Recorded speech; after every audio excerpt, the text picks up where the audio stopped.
Common Leaders, Le pouvoir de l'information. la force de la confiance. Bonjour Cindy, bienvenue sur Common Leader. Alors je suis ravi en fait de te recevoir pour parler d'un sujet qui nous est cher, la désinformation, les fake news. Bonjour Marc, et merci beaucoup de m'accueillir sur Common Leaders pour parler de ce sujet.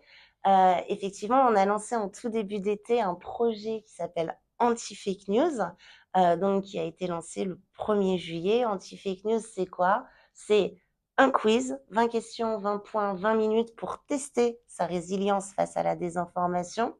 Il y a plus de 3400 professionnels qui ont fait le quiz et qui n'ont pas vraiment eu de très bonnes notes. La moyenne se situe autour de 9,5 sur 20, mais ça permet au moins de comprendre la complexité du sujet de l'information, de la désinformation, et comme il est dur aujourd'hui de s'en prémunir, parce que algorithme, parce que biais cognitif, parce que IA, parce que jungle informationnelle. Donc ça, c'est la première partie du dispositif. Et puis la seconde partie, c'est qu'effectivement, Cision a mis à disposition de tout le monde, mais plus particulièrement des communicants, une formation offerte, 1 heure et demie en e-learning, et pour avoir 20 sur 20 au quiz, justement. Donc voilà ce que c'est Anti-Fake News.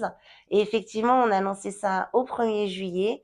Et ce que je peux te dire à ce stade, c'est que les communicants ont été au rendez-vous, ont fait leur devoir de vacances, puisqu'en un été, on a environ 4300 quiz et 600 personnes qui se sont formées. C'est énorme, tu dois être satisfaite, non? C'est pas gagné au départ. Je suis vraiment satisfaite, en effet, et quand je dis je parle vraiment au nom de Cision, parce que ça a vraiment été un travail collectif avec toute l'expertise Cision dans les médias pour créer ces contenus. On a été aussi aidé par Thomas Huchon, un journaliste d'investigation qui est particulièrement expert en désinformation. C'est un journaliste un peu particulier. En tout cas, on a fait du bon travail avec ces livrables qui sont à la fois accessibles, offerts pour tous et qui permettent vraiment à la fois de se mesurer et à la fois de s'améliorer.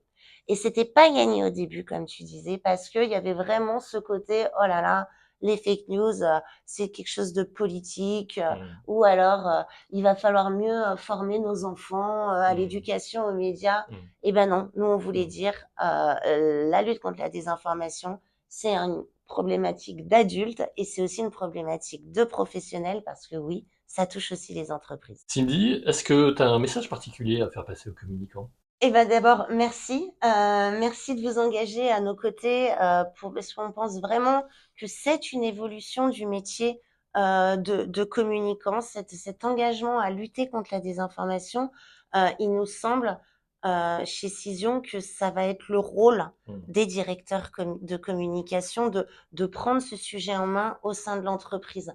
Un peu comme les DSI l'ont fait en leur temps pour lutter contre la cybersécurité. Bon, et ben là, il faut que les directeurs communication disent, attendez, la désinformation, c'est un sujet pour toute l'entreprise, c'est un sujet qui peut vraiment nuire à l'entreprise parce que s'appuyer sur des mauvaises informations, ça peut être grave, parce qu'avoir un ensemble de salariés qui savent plus vivre ensemble ou qui font plus confiance en rien, et ben ça peut être un problème aussi pour l'entreprise.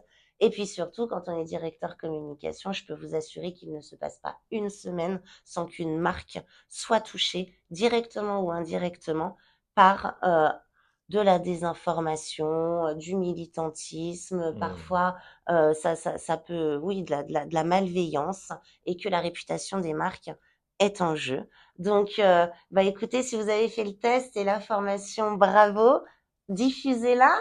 Si vous l'avez pas faite, faites-la. Et vraiment, on est sur Common Leaders. Donc, j'ai envie de dire, communicants, prenez le lead sur ce sujet.